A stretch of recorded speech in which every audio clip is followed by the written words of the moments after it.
Alrighty, Dillion Danis versus Logan Paul, KSI versus Tommy Fury. It's easily the biggest event of the year, mainly because of all the drama that's happening, how exciting it is. It's so personal and dramatic and almost like it's scripted. But if I were to ask you, what was the most interesting storyline from the fight? You'd probably say Dillion Danis exposing Logan Paul's fiance for not being a vegan, or KSI trying to indirectly beat Jake Paul. But I'm telling you, the most interesting, the most inspiring story comes from Luis Pineda. Who the fuck is that? Now, you don't need to know him to respect him, but you should definitely hear his story. If you've seen other influencer fights, remember the random little Mexican kid KSI fought? Yes, KSI, one of the most famous influencers from the UK, fought some random nobody with a losing record, and this kid doesn't even speak English. They stole Rocky's whole fucking flow. But Rocky's a pretty good script to steal. It's kind of crazy how a laughingstock goes from a meme to becoming an inspirational fighter with a cult following, essentially going from a meme to living the dream. I wasn't kidding when I said they stole Rocky's script. Both of their stories start with unknown nobodies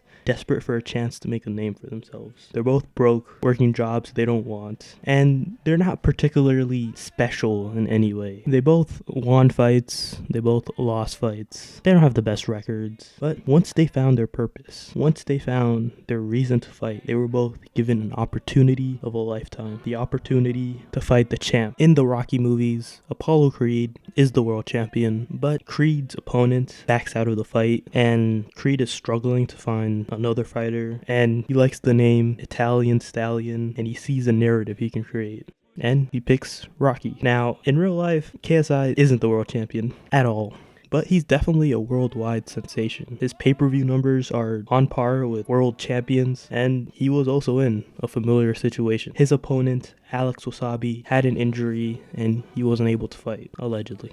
KSI struggled to find a replacement and decided on Luis Pineda, a college student who worked a job and was a quote-unquote professional boxer. Yeah, an interesting choice. I feel like I really need to stress that KSI was really having trouble finding a replacement, because first he got Swarms and fans felt like he was a letdown and that he just wouldn't put up that much of a fight. So KSI decided to fight two people in one night, Swarms and a white supremacist. Yeah, they found out this guy he was supposed to fight is not a good guy.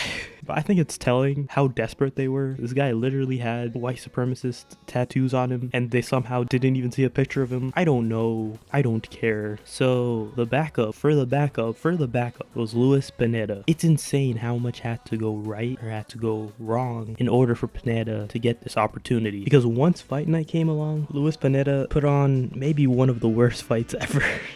One of the most embarrassing fights. Pineda was easily the worst fight of the night. Even Swarms, a random UK rapper, put on a better fight. Pineda was the main event, and it was easily the worst event. He was supposed to be the pro boxer of the night, but even the announcers made fun of him. And to this day, KSI is so embarrassed in him, he tries to actively avoid mentioning him in interviews. So what happened?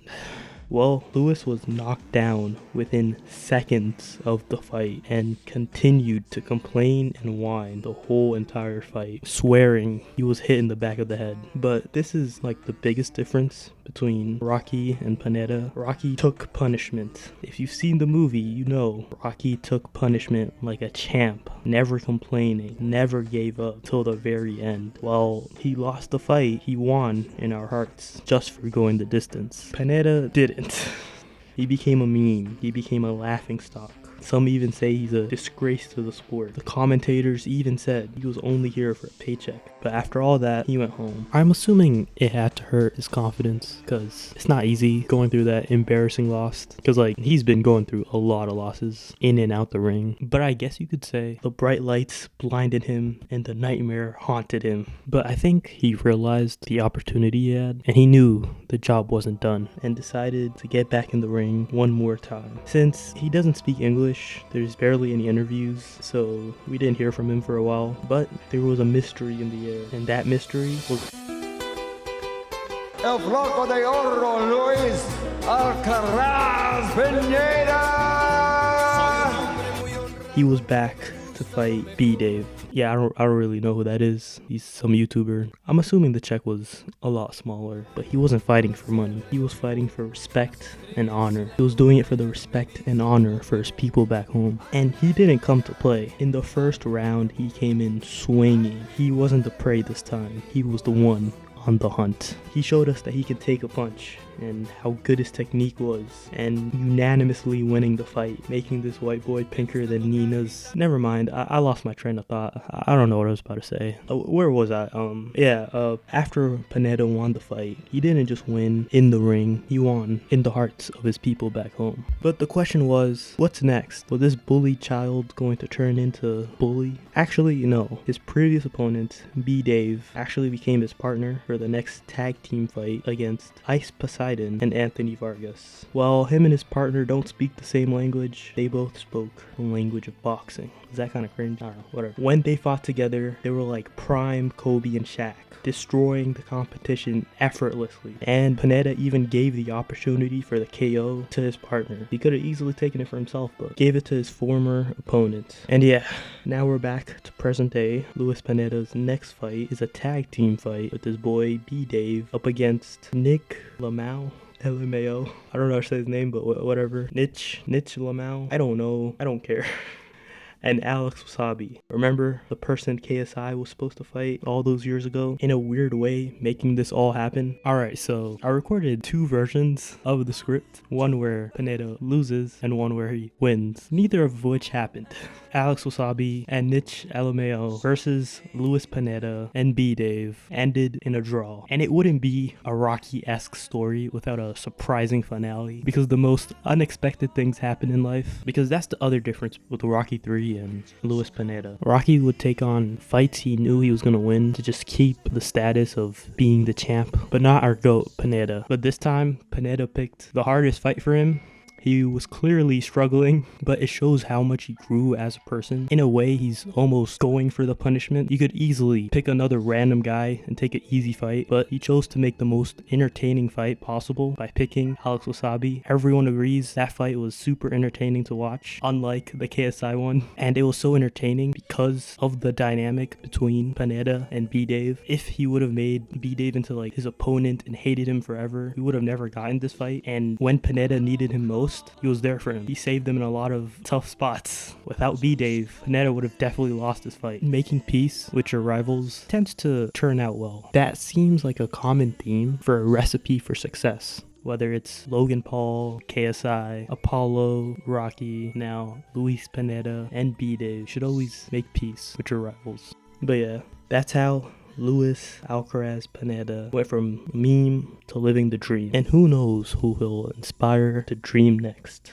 Alright, thanks for watching. I don't know how to end videos, but just subscribe. Don't do anything else. Just press that button. And yeah. So this video was supposed to come out before the fight. I had my little predictions. I'm gonna play some of them. My prediction is Pineda's gonna easily win. No question about it. I don't know when he's gonna KO, but like easy W. Another one in the bag. Since I did one prediction, I might as well do more. Logan Paul versus Dillion Danis. I don't know. I haven't seen Dillon's fight, so I'm gonna just say Logan. I really hope you win. It's gonna be really embarrassing if he does lose. KSI versus Tommy. I think it'll be a very close fight. I don't think it's as one-sided as people are making it out to be, but I think it's Tommy. Even though I want KSI to win, things will be Tommy. Script would be a lot better if KSI loses. Sets up Jake Paul fight. Telling you, bro, all this shit is scripted, bro. It's all a movie, bro. It's all scripted. It's all fake. I guess I'm just sounding like a conspiracy theorist. So I was close. I wasn't that far off. Not completely wrong. Yeah, I was pretty off with the Pineda part. Even though I got the Logan Paul prediction right, it feels wrong. That fight was interesting to say the least. Eventful. Insanely embarrassing for Dillion. God damn. Yeah, and I was right about the KSI one. Very sad because I really thought he won. I was like, maybe they might do a draw just in case. Maybe, who knows. Damn. That's tough. Bro did a lot of hugging though. I know he loves to show love, but big Ayo. But yeah, if you guys enjoyed the video, leave a like, all that. Please subscribe. Mama!